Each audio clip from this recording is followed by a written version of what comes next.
My fellow wanderer, we are fast approaching the 200th episode of the Lore of the Rings podcast, and I want you to be a part of it.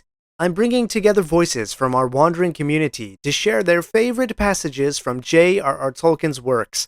Here's where you come in.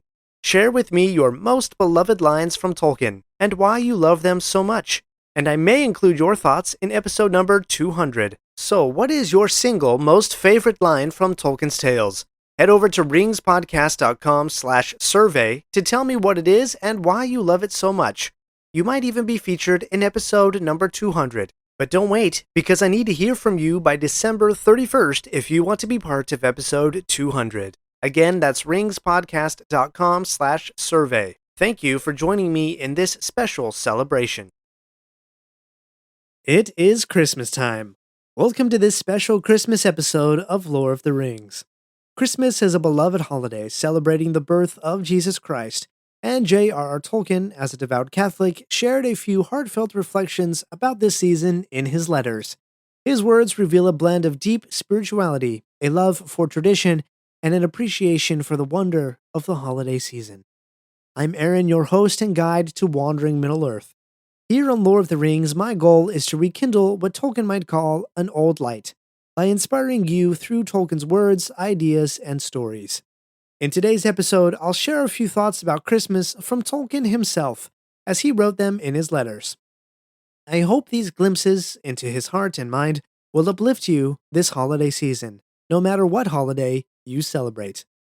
By the way, my source for today's episode is the Letters of J.R.R. Tolkien, Revised and Expanded Edition. If you'd like to purchase your own copy, and I highly recommend it, it's like stepping into a time machine and a mind-reading device all at once. The letters offer incredible insight into Tolkien's personality, creative process, and relationships. You can order your copy at ringspodcast.com/letters.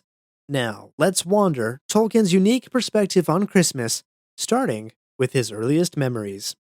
Tolkien's earliest recollections of Christmas might surprise you.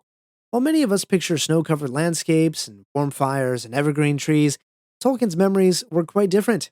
In his words, quote, "My earliest recollection of Christmas is of a blazing hot day," and, quote, "My first Christmas memory is of a blazing sun, drawn curtains, and a drooping eucalyptus." These memories come from his childhood in South Africa, where he lived for a few years. Imagine spending Christmas under a hot, sunny sun, surrounded by the distinctive sights and smells of eucalyptus trees.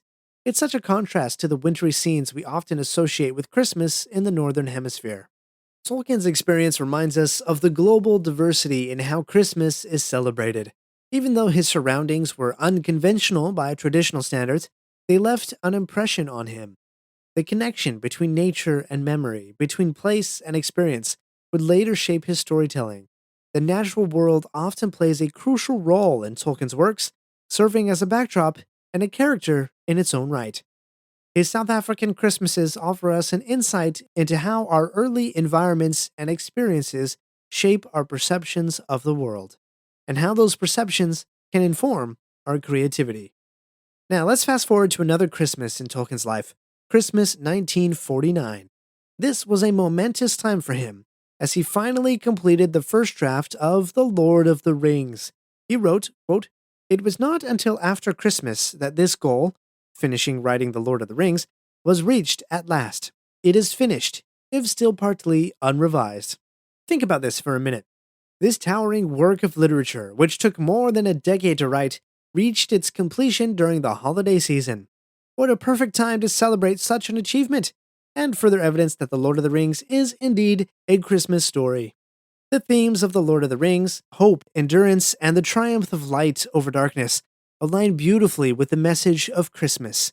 It's as though Tolkien's storytelling echoes the deeper truths of the holiday, that even in the face of overwhelming odds, there is always hope. Christmas may have provided Tolkien with the perfect backdrop to reflect on his accomplishment.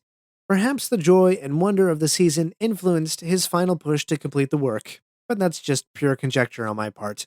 And let's fast forward a few more years to another Christmas, one where he celebrated the success of his books. In one letter, he noted with amazement, quote, "The sales of Lord of the Rings paperback have been colossal, surpassing all other books on the Christmas market, and without, I am told, seriously affecting the hardcover edition.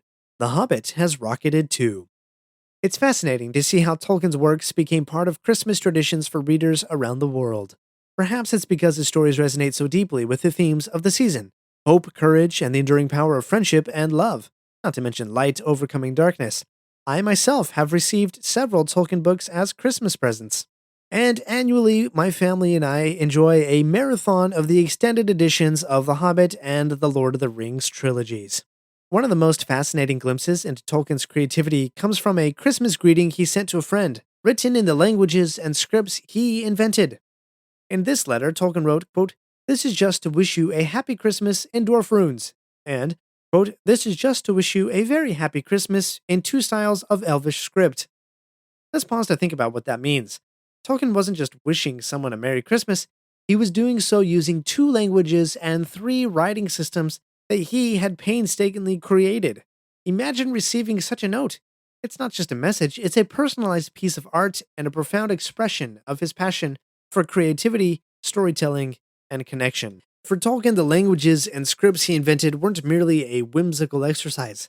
They were deeply tied to the cultures and histories of the peoples of Middle-earth. By writing in these systems, Tolkien wasn't just communicating, he was inviting his friend to step into the world he had created. What a gift that would have been! To receive a note written in the creator's own invented languages would be like holding a piece of Middle-earth itself. Tolkien didn't simply create a story, he created a living, breathing world. His act of sending a Christmas greeting in Dwarvish and Elvish was a personal, heartfelt way to share a bit of that world with someone he cared about. It's also another reason for you to purchase your own copy at ringspodcast.com/letters so you can see the actual transcribed runes that Tolkien drew. Tolkien's reflections on Christmas weren't limited to memories and milestones. He had a profound appreciation for the holiday's deeper meaning. In one letter he wrote, quote, "A Merry Christmas and God bless you all. Well, here comes Christmas, that astonishing thing that no commercialism can in fact defile, unless you let it." These words are as relevant today as they were when Tolkien wrote them. Christmas has become a highly commercialized holiday, but Tolkien's perspective challenges you and I to look beyond the tinsel and the gift wrap and the Black Friday deals. For him, Christmas was a time of wonder, a celebration of light, love, and renewal that couldn't be tarnished by external pressures, unless we allow it. Tolkien's faith also played a significant role in his view of Christmas. As a devout Catholic, he saw the holiday as a sacred celebration of Christ's birth, a time to reflect on divine grace and hope for the future. His words encourage us to strip away the distractions and focus on the heart of the holiday. Let's finish by returning to Tolkien's simple yet profound wish, quote, "All graces and cheer at Christmas." Tolkien's reflections on Christmas remind us of the season's deeper meaning. Whether it's through cherished memories, creative achievements, or heartfelt greetings, Christmas, or whichever of the beautiful holidays you celebrate this time of year, offers you and I a chance to pause, reflect, and celebrate the enduring light in our lives, as well as connect with our loved ones. May this Christmas season inspire you with wonder, hope, and joy, just as Tolkien's words and stories continue to inspire me today. And if you'd like to dive deeper into his letters, don't forget to visit ringspodcast.com/letters to order your own copy of the Letters of J.R.R. Tolkien. Thank you for joining me on this special Christmas episode of Lore of the Rings. I hope you have a wonderful holiday season, filled with light, love, and inspiration. Merry Christmas. Thank you to this episode's executive producer, The Old One. If you would like to support the show, visit ringspodcast.com/member. And if you do choose to purchase your own copy of the Letters of J.R.R. Tolkien from Amazon, I am an affiliate for Amazon and may receive a small compensation at no extra cost for you. Thank you for wandering Middle-earth with me today. The holiday season should remind us that faith and family are the most important things in life. I'm Rick Julius, a partner at Cordell & Cordell. We hope that you succeed in coming together this holiday season with those you love to create wonderful memories. Holidays have this magical power to magnify small things into ever greater memories over time. Schedule an appointment with one of our Missouri or Illinois attorneys. The choice of a lawyer is an important decision and should not be based solely upon advertisements. 600 Kelwood Parkway, Suite 310, Town & Country, Missouri, 63017. Joseph Cordell, licensed in Missouri and Illinois only. CordellCordell.com. We are in the hold of a ship belonging to the Blood Drunks. We are going to undergo quite a rigorous ordeal. We may be forced into a life outside the law, which I am not comfortable with. Yeah, that was obvious. Been looking for some people to get along with and find myself a new place. We actually are all captives, aren't we? Captives of our own demise. As for me, I've been a captive for a long time. Well, you should know that you're interrupting me during my lunchtime. I was very honest about what I was selling, and it is on you to ask the questions that you want answers to. So you're telling me that shiny baby and that big nerd have been taken by pirates? Draw me a map, Mama. The captain said that I'd like you to join him for dinner. Well, we wouldn't want to be rude. Are you sure we want to do this? I am not. New episodes of Imagine Dungeons, an actual play D&D podcast, every Wednesday.